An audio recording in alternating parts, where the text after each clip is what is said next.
Mama, let's go. I'll press that thing.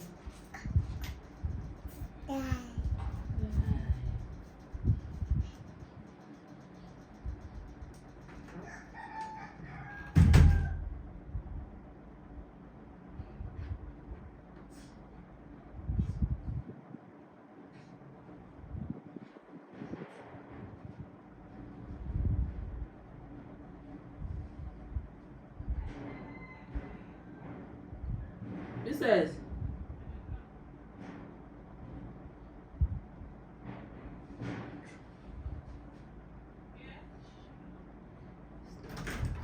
this is an issue. What's the issue? Truth about the Okay, Irish.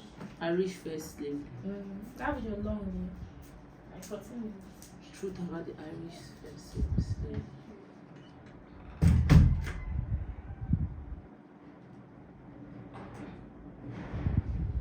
Hi guys, welcome back to my YouTube channel. So today I'm reacting to truth about the Irish first slavery. So guys, please, before we get into this video, we have a membership page for all of you. You can join my membership page and choose the option you want or you prefer. So guys, please stay tuned and let's continue with this amazing video.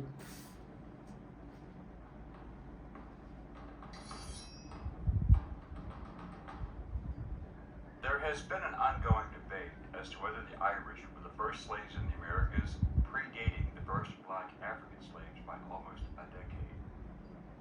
Slavery is perhaps one of the oldest profit-making endeavors in human history, and the Irish were a special target for 1,000 years. Throughout history, the Irish were persecuted by one faction or another, to include enslavement and indentured servitude. When did the Irish first become slaves? How long did the selling of the Irish continue? Who was responsible?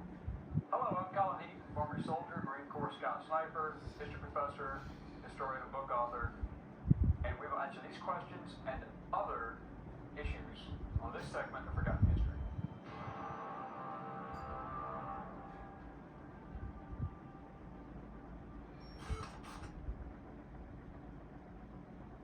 Some groups deny the Irish slavery under English and later British rule, claiming that this was nothing more than voluntary indentured servitude, which did exist. However, there are counter-arguments that will be challenged here. There is a legitimate dispute as to the numbers enslaved, especially during the 17th century before the Act of Union in 1707. The official British legal terminology used was indentured servants, whether the servants in question had willingly signed the indentured contract to immigrate to the Americas or were forced to go. Many were forced. Therefore, those transported unwillingly and effectively sold were not considered to be indentured. This included political prisoners, vagrants, convicts, political activists, thieves, prostitutes, or people who had been defined as undesirable by the English government. The Irish introduction to slavery was during the first Viking raids in the year 795, lasting through the mid-9th century. This period saw the Irish killed and enslaved. Just like many other societies, the Vikings attacked. Most of these early raids were along the northern and eastern coast using hit-and-run tactics. The Vikings would then flee with treasure and slaves and return to either their holdings in Scotland or back to Norway.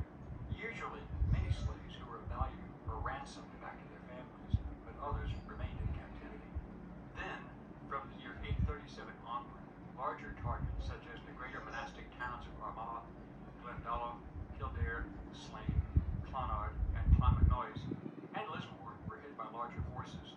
These large-scale raids generally spared the smaller local churches and villages far inland, but slaves were still taken, mostly to Scotland and Iceland. In 875, the Irish slaves in Iceland launched Europe's largest slave rebellion since the end of the Roman Empire. When Ulfheof, Hallmar's slaves killed him and fled to Vestmannaeyjar. In 841, the port that became known as Dublin was taken and occupied by both Olaf and Ivar the Boatless. And by 853, this part of Ireland was a Norse trading center, and slaves were a large part of it. The slave trade did not stop with Ivar's death in 873. Finally, in 902, driven out of Dublin by the combined forces of Brega and Leinster, the Vikings came back in 914 and reclaimed all the territory, taking more slaves Irish, under male sectional nominal, King of Meath, fought and managed to defeat the Vikings and freed all of their slaves. Some Vikings who remained assimilated and adapted to Christianity and became part of Irish society. The final nail in the coffin regarding Vikings holding land and taking slaves was in 1014 at the Battle of Clontarf, when Brian Boru, High King of Ireland, attacked Dublin, aided by his allies, the Limerick Vikings. They fought other Irish allied to the local Vikings in Dublin, and Boru's force won, and all the slaves were again freed, thus ending the legacy of constant Norse raids, whether from Danes or Norwegians. The period forced enslavement and severity ended a century after the Norman invasion of England in October 1066. Subsequent Norman rulers of England eyed Ireland, and slavery in its true form was abolished in 1102. In 1155, Pope Adrian IV supposedly gave Henry II of England a papal bull, granting the king the authority to invade Ireland. However, many historians believe that this authorization was a forgery. Regardless, Henry II of England faced excommunication for the murder of Thomas à Becket, the Archbishop of Canterbury, so it is possible. However, Adrian's successor, Pope Alexander III, granted the lands of Ireland to Henry II, although it was not his land to give. The Norman conquest of England and Ireland were cataclysmic events that would shape Ireland's as well as world history, and create tensions with England for the next 800 years. The Normans were initially invited to Ireland by Dermot MacMurrough, the deposed King of Leinster. He is sometimes referred to as Dermot of the Foreigners, and his grandmother was the granddaughter of Brian Boru. In October 1171, King Henry II landed in Ireland and allowed Dermot to recruit soldiers and mercenaries, as Ireland was made up of several kingdoms at war with each other.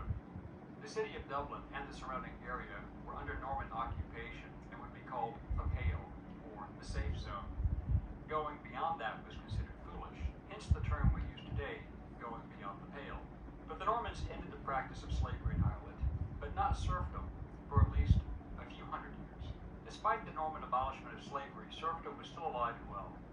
Serfs were, unlike slaves, bound to the land, and the land meant everything. So selling people into slavery would have left no one to farm and conduct agriculture. Following the Battle of Kinsale in 1601, when the Irish and Spanish alliance was defeated, the Irish aristocracy fled to Europe, but the commoners remained, and they left the power vacuum filled by English nobles. Reports vary, and the numbers are in dispute, but the high number is that English forces had 30,000 captured Irish and Spanish soldiers. Other sources say half that number, around 15,000, were engaged, with 7,000 to 8,000 being captured. The Spanish allies were allowed to leave, but not the Irish. In 1603 or 1604, King James I of England, crowned on March 23, 1603, reportedly issued the order of banishment. This allowed those Irish captured to be sold, a permanent banishment. After nearly a decade, the king gave permission for the English Governor General to collect and sell the captured Irish soldiers as slaves and send them to the New World, the Americas. In 1612, the first recorded Irish slaves were sold, possibly to the Portuguese, and taken to the Amazon River Basin in their colony in modern-day Brazil. This brought them to the New World.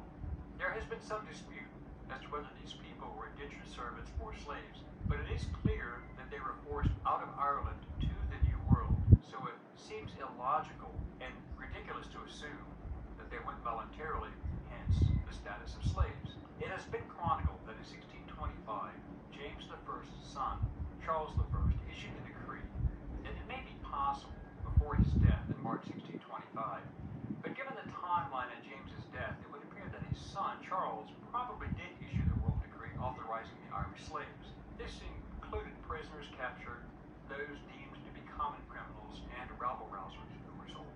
They were to become the property of the English plantation owners in the North American colonies. As a result, tens of thousands of Irish men and women were sent to the Eastern American colonies, as well as Guyana, Antigua, and Montserrat. As well, between 1629 and 1632, as other Caribbean locations over the next few decades were infiltrated, but the exact number may never be known. By 1637, approximately 69% of the population of Montserrat were Irish. Many were indentured servants, yet some were slaves. The rationale was simple. Black slaves had to be purchased at a cost of around 20 to 50 pounds sterling, a sum of money in those days. However, Irish slaves were sold for 900 pounds of cotton per person, but also traded for tobacco and indigo in a straight barter system.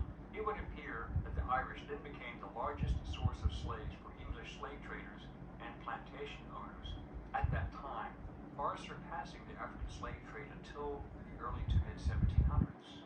Between 1641, during the Irish Rebellion, to 1652, it has been stated that over 550,000 Irish were killed by English forces, and 300,000 more were sold as slaves, mostly military-aged men.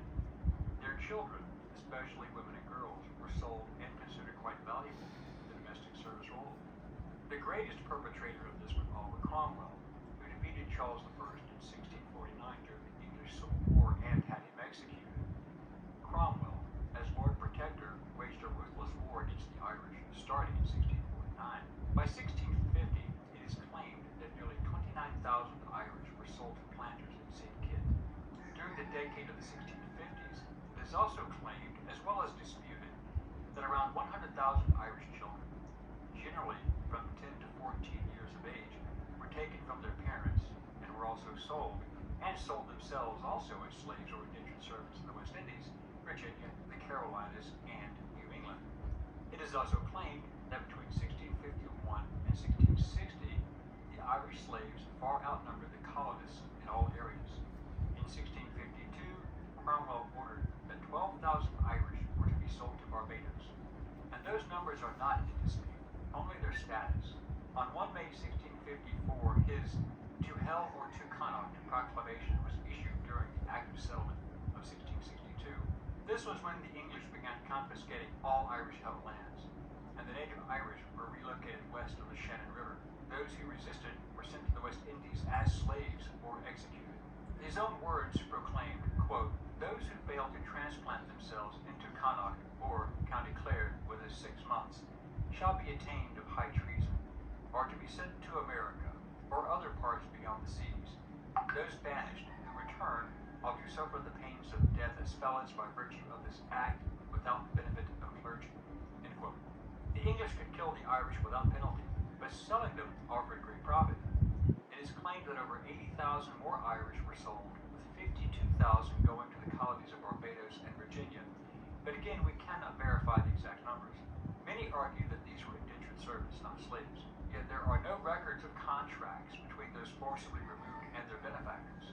One may assume that, given the barter system of using tobacco and cotton as a trade item for workers, that these deported Irish were, in fact, slaves. In 1656, the Council of State ordered the roundup of 1,000 Irish girls and 1,000 Irish boys in their early teens, even some children, to be rounded up and sold to Jamaican planters. These numbers are in dispute, but do seem reasonable, as these would be children whose parents were already deported. Part of this order was an edict passed on October 2nd, 1665, which stated, quote, "Upon report of Committee for America concerning proposals for transporting persons from Long Island to Jamaica, to confer with the Committee for Jamaica." End quote. The persons were Irish, and no indentured servant would be released to go to Jamaica. These had to be forcibly exported Irish, who were already present in New York. In fact, some of the English receiving these Irish slaves seemed rather concerned, hence this following report, quote, "Commission appointing Cornelius Holland, Colonel Owen Rowe, Sir Thomas Roth, and 14 others accompanied by the name of the governor and a company of the city of London for the plantation of the Somers Islands, to take into consideration the present condition of those plantations, many well-affected persons there having been much oppressed and unjustly dealt with in relation to matters of conscience." End quote. Whitehall, 1653, June 28.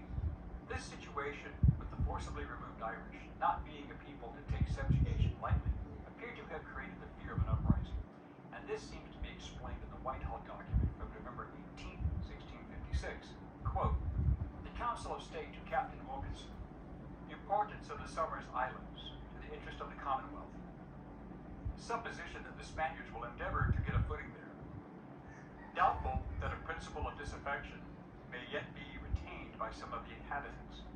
He is encouraged to attend to his duties as commander of the fort, to keep a vigilant vigilant eye upon the malignant and discontented party, that they may have the less opportunity to prejudice the island's safety, and to use his best endeavors to secure the interest of the Commonwealth. End quote. This referred to the Irish population that must have been slaves, and they feared an uprising. No reason to worry about indentured servants.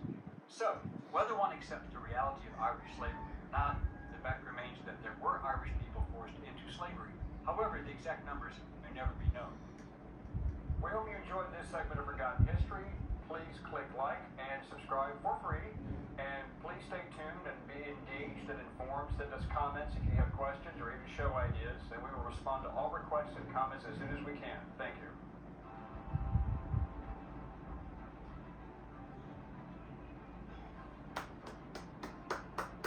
Wow, this video is amazing, guys. This video is amazing. Do you know, I love reading history. I love reading history, talking about history, slavery. Like, if you remember what our forefathers went through in slavery, like, it's very, very bad. Like, I'm very, very happy I was not born there, because I wonder how my life would be, like being enslaved with chains, all my hands, my neck, my leg. Wow, guys, it's not an easy journey. Like, I'm very happy that our forefathers sacrificed everything so we can live a better life. And right now, there's no slave again. There's no slavery around like the way it was before. And I was happy. And this slavery is so touching, and I felt the pain of everyone that was there. Like, this video is so emotional, guys. And I'm very lucky that everything is over now. It's an history that we're going to share to our generation unborn, and I'm very, very grateful to God for everything, and I'm happy, and I like the way they were able to put all this on video and also on books, so you can read and understand how it was in so and so years back. Yeah, so guys, please comment below in our comment section, share this video, like this video, and subscribe to our YouTube channel. And any video you want us to react to, comment below. Ngal Fashion Store, fashion makes sense.